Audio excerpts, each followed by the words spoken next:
protecció, sinó que ja ens cuidarem nosaltres de poder-la garantir.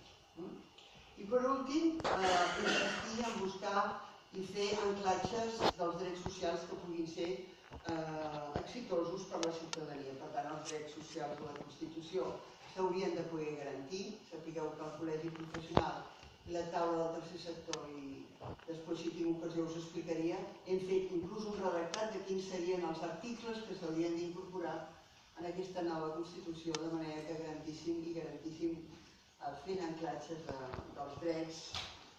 I aquí estem defensant la posició i l'il·lusió d'estar juntes. Moltes gràcies.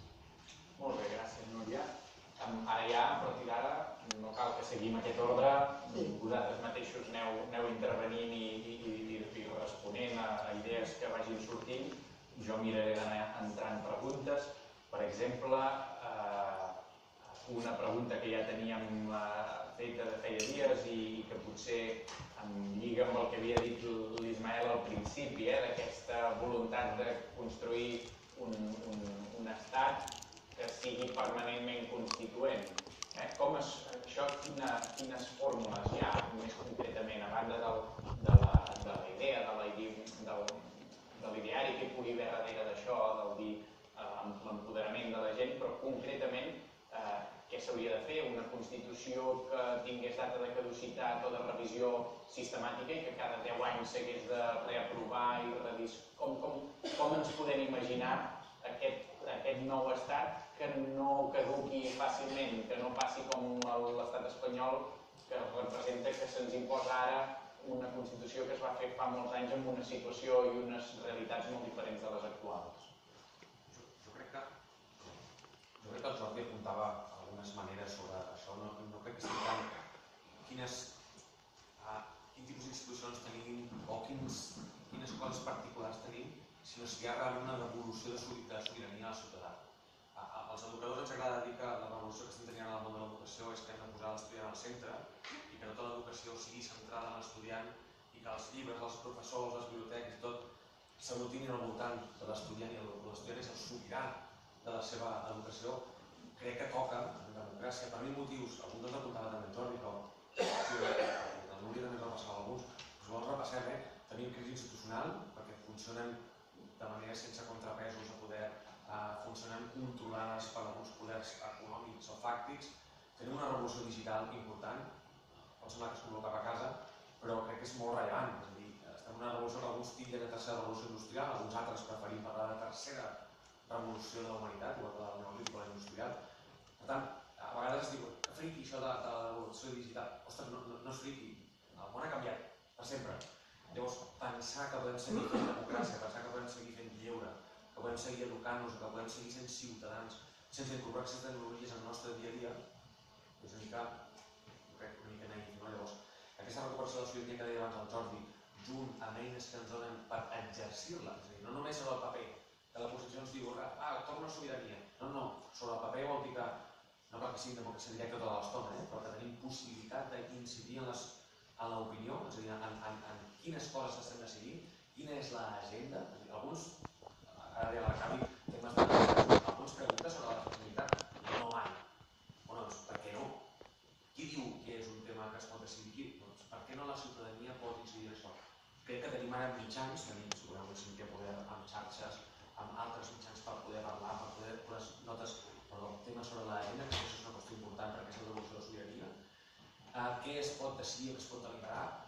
Ara mateix es fan comptagotes. Tenim algunes compareixences en els parlaments, el plural, el nostre, el Congrés, però tenim també petites participacions en ILPs que ara mateix les iniciatives populars estan de caiguda perquè la ciutadania ha vist la seva total inutilitat, és a dir, no són ni acceptades a tràmit molts cops perquè es considera que no han de ser ni acceptades a tràmit. Ja no debatut aquest principi ni tan sols això.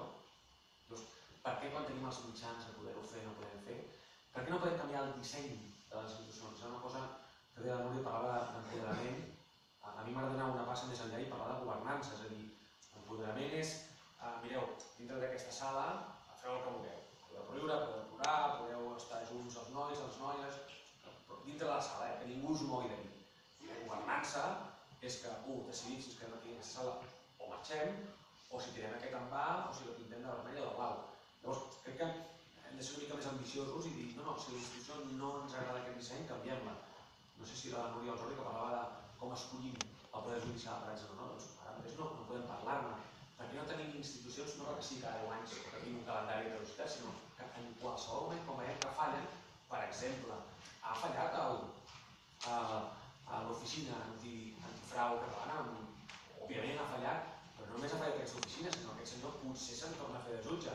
Això és una errada de disseny, és a dir, ningú havia previst que fallaria i en canvi no estem reconsiderant aquest disseny institucional, no? Doncs que hi hagi aquestes maneres de redissenyar i aquest redisseny, de nou, torno al començament, passa perquè la sobirania realment estigui revertida en el ciutadà, pugui exercir-la i pugui realment posar-la en marxa. Vull fer un petit apunt sobre això últim perquè normalment, i ara potser una mica parcial, però crec que confonem el retornar sobirania amb estar tot el dia votant, amb estar tot el dia participant. Jo crec que això és una confusió en els termes, és a dir, sobirania vol dir que jo puc participar i decideixo quan vull participar. Vull perquè molts cops dient, bueno, la gent no pot estar tot el dia participant. No, clar que no. Si estic tot el dia participant, els meus fills es queden sense res a taula per menjar, no?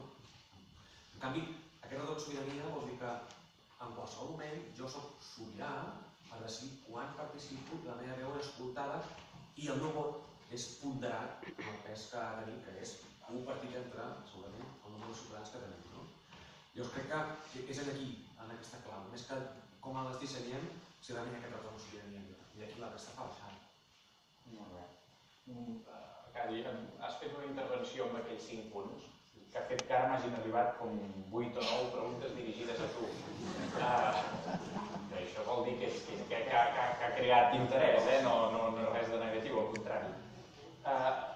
Un element que és comú en aquestes preguntes és per què això seria una condició per voler la independència de Catalunya, aquests punts, si en cas de no tenir la independència de Catalunya l'alternativa és quedar-se en un estat que no reuneix cap d'aquestes 5 condicions. I per tant, com és que posem de condició alguns elements que potser, sine qua non, com aquest joc quina solució té, llavors, perquè si és per quedar-se en un estat que no compleix cap,